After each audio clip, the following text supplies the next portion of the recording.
सिर्फ military exercise नहीं कर रहे हैं, हम लोग पाकिस्तान को दूसरे तरीके से भी बहुत तगड़ी मार देने की कोशिश यहाँ पे कर रहे हैं। इसमें एक बड़ा इंटरेस्टिंग चीज़ ये है कि इंटरनेशनल मॉनेटरी फंड की IMF की बैठक होने वाली है, बोर्ड की मीटिंग। उसमें विदेश मंत्री जी ने विदेश सचिव ने अपने प्रेस कॉन्फ्रेंस में कहा भी कि भारत के जो ईडी है वहाँ अपना पक्ष रखेंगे। प्रभु दयाल साहब, मैं थोड़ा सा इस पर आपसे डिटेल चाहूँगा कि IMF की तरफ से जो भी बेल आउट पैकेज पाकिस्तान को दिया जाता है, मदद दी जाती है, जिस प्रोजेक्ट के लिए दिया जाता है, अधिकांश प्रोजेक्ट में वो पैसा लगता नहीं है। पैसा कहाँ जाता है सब हम लोग देख रहे हैं। ऐसे में कितनी संभावना है कि भारत की तरफ से पक्ष रखे जाने के बाद IMF अपना सपोर्ट, अपना फंडिंग पाकिस्तान को रोक दे या कम कर दे? देखिए, IMF जो है वो पाकिस्तान से बहुत नाराज है।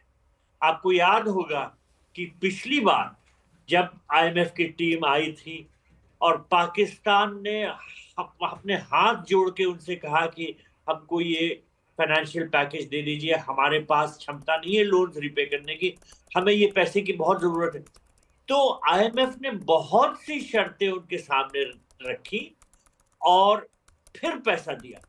अब अगर हम ये साबित करते हैं कि जो पाकिस्तानी सरकार है वो इन पैसों का फायदा किस तरह से उठा रही है हमारे खिलाफ टेररिज्म करके, और टेरर फाइनेंसिंग जो है वो उनकी एस्टैब्लिश पॉलिसी है, और इस वजह से पाकिस्तान को और IMF बेल आउट पैकेज नहीं देने चाहिए, क्योंकि उनका दुरुपयोग होता है और हमारे खिलाफ उनको इस्तेमाल किया जाता है।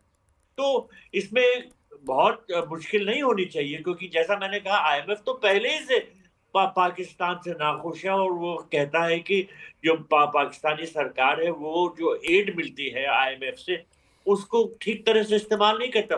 मैं एक चीज और कहना चाहूंगा, जो जनरल शहबाज ने कहा कि आज हमारी जो आर्म फोर्सेज है बहुत आगे चली गई हैं, और जो विमेन है आर्म फोर्सेज में उनको जो स्टेचर मिला हुआ है वो कोई ऐसी अनहोनी बात नहीं, उनको वो डिजर्व करती है, और सबको मालूम है कि हमारे जो विमेन है आर्म फोर्सेज में वो कितनी तरक्की कर रही है। लेकिन देखिए, ये संदेश तो पाकिस्तान को दिया जा रहा है। मैं वहां रह चुका हूँ, जाता रहा हूँ बाद में भी कई विजिट्स पे, तो मैं देखता हूँ वहां पर जो विमेन है उनको ज्यादातर घरों में बंद करके, या अगर बाहर निकलती है तो बहुत से तबकों के तो वो बुर्का के बिना नहीं निकल सकती। वहां की सोच ऐसी है। तो हमारे यहाँ से एक मैसेज जा रहा है कि देखिए आपकी विमेन कहाँ है, हमारी विमेन कहाँ आ गई। तो ये बहुत अच्छी स्ट्रैटेजी रही कि जो हमारे फॉरेन सेक्रेटरी के साथ 2 लेडी ऑफिसर्स को प्रेजेंट करने के लिए दिया गया, हमारी तरफ से जो बयान था। It's a great diplomatic step. इस मुद्दे पर मैं देख रहा था कि अलका खुराना को जोड़ना चाह रही थी बहुत देर से। हाँ, वो मैं भी जनरल सिराज के साथ अग्री करती हूँ। इवन जैसे अभी प्रभुदयाल जी ने भी बोला कि लेडी ऑफिसर्स को सिर्फ इसमें इसलिए प्रोजेक्ट किया जा रहा है बिकॉज पाकिस्तानी उन लोग ने वो विमेन को कमजोर समझ के उनके हस्बैंड्स को ही वो टारगेट किया है। उन्होंने बराबर से सबको वो वहां पे मतलब they were not killed like ladies, gents, husbands, wives, किसी को, सिर्फ लेडीज को छोड़ा गया, हस्बैंड्स को किया गया कि उनके बिना विमेन कमजोर हो जाएंगी। तो उसी को लेके ऑपरेशन सिंदूर वाज प्रोजेक्टेड कि वो लेडीज को लेके ही पूरा ये सब चल रहा है। तो ऑपरेशन भी उसी के ऊपर नाम रखा गया, और इसीलिए मिनिस्ट्री ने भी लेडीज को ही प्रोजेक्ट किया है, और ताकि हमारे विमेन और उनकी विमेन का दोनों को कंपेरेबल, कि आप अपनी विमेन को कमजोर समझते होंगे but Indian women are not weak. वो लीडर्स हैं, वॉरियर्स हैं, और they are capable to protect the nation. तो ये इस वजह से विमेन को ज्यादा इस बार प्रोजेक्ट किया गया। अदरवाइज आर्मी में it's just officers, ladies and main में कोई डिफरेंस नहीं है। अब वो अभी आप देख सकते हैं कि कहाँ पे किस लेवल पे पहुंच के, जहां पे मेन है विमेन है, दे आर इक्वल, और जेंडर इक्वालिटी पूरा। आप हमारे स्क्रीन पे भी अलका देख सकती हैं। अलका खुराना जी, आप हमारे स्क्रीन पे भी देख सकती हैं। संजय सोई साहब को जोड़ना चाहते हैं। ये एक बार मैं एक छोटी सी बात जोड़ना चाहूंगा कि देखिए बहुत केसेस ऐसे हैं जहां हस्बैंड आर्मी में थे, वो मारे गए ऑपरेशंस में, उनके बाद उनकी वाइफ ने ज्वाइन किया, ट्रेनिंग की, पूरा एज ए ऑफिसर ज्वाइन किया। यहाँ दोनों लेडी ऑफिसर हैं, ये मानेंगे इस बात को कि कई ऐसे कोर्समेट्स इनके रही होंगी जो कि मतलब कमजोर वाली Absolutely, बात sir. तो है ही नहीं। वो एक दृढ़ निश्चय है, एक चीज, एक अलग ही These are जज्बा होता है। facts. शिवाज साहब को जोड़ना चाहते हैं। देखो लक्ष्मण, आपने ये जो बात कर रहे हैं हम, ये इसके उसमें नहीं था जो प्रेजेंटेशन की है दो लेडी ऑफिसर ने विद आपके जो फॉरेन सेक्रेटरी, हाँ। वो बिल्कुल ठीक है। वो नहीं, मैं यहाँ की बात कर रहा था। जब आप यहाँ पर एक है, आपको पता है जनरल ऑफिसर है, आप इसलिए उनको पहले चांस दे रहे हो क्योंकि वो लेडी है। वो लेडी नहीं देखनी है, क्योंकि ये आप फायदा नहीं करे, नुकसान कर रहे हो। यही तो नुकसान करते रहे लेडी अफसरों को, परमानेंट कमीशन नहीं मिला। उसके बाद मैंने जब जनरल अफसर था, मैं टेरिटोरियल आर्मी लेडी अफसर को लेकर आया। वो पॉइंट यही है कि ये लेडी नहीं है, ऑफिसर हैं। तो मैं वहां की बात की, बिल्कुल वो यही तो इसी पॉइंट को हम लोग दिखाना चाहते हैं। इसी पॉइंट को जो आप पॉइंट कर रहे हैं, जो वो पॉइंट जो आप कह रहे आपने हैं सर, कहा उसी को हम आपने, लोग वो इंटरनेशनल उसी को हम लोग कम्युनिटी एस्टेब्लिश करना चाहते हैं। हाँ, उसी को हम लोग नहीं, वो मैं एस्टेब्लिश ये करना चाहते हैं।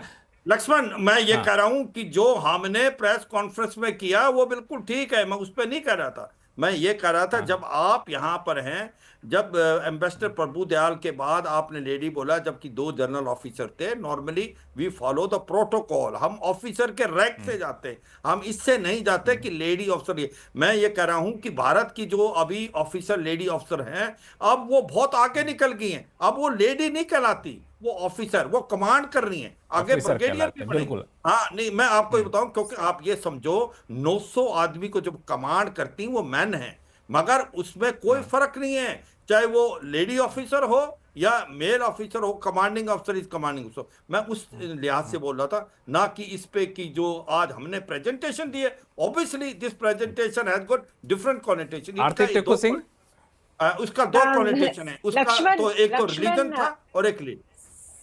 हाँ, एक मिनट, आरती टिक्कू सिंह को जोड़ना चाहते हैं। हाँ, हाँ।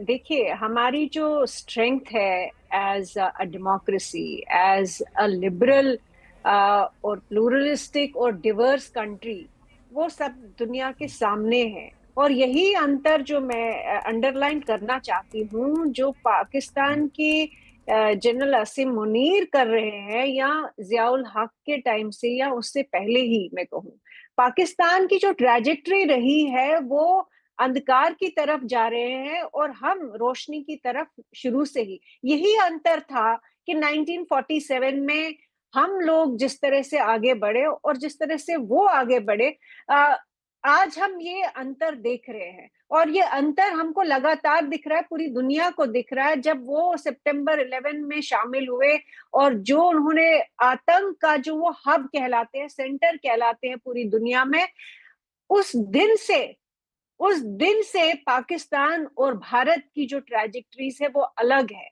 हमें हमारी जो स्ट्रेंथ्स है वो दुनिया के सामने है। हमारे को इनफैक्ट बोलने की जरूरत भी नहीं है, सबको पता है कि हमारी आर्मी में, हमारी किसी भी क्षेत्र में बराबर सभी लोग, सारे धर्मों के, जेंडर, कास्ट, कुछ भी जितने भी ये है, वो हमारे संविधान में, वो हमारे कानून में है। लेकिन जो पाकिस्तान की जो नींव रखी गई, जो पाकिस्तान के कानून बनाए गए, जो पाकिस्तान के इंस्टीट्यूशंस है, उसमें अगर आप देखें जिस तरह की मानसिकता घर कर चुकी है, उसमें और हिंदुस्तान में जमीन आसमान का अंतर है।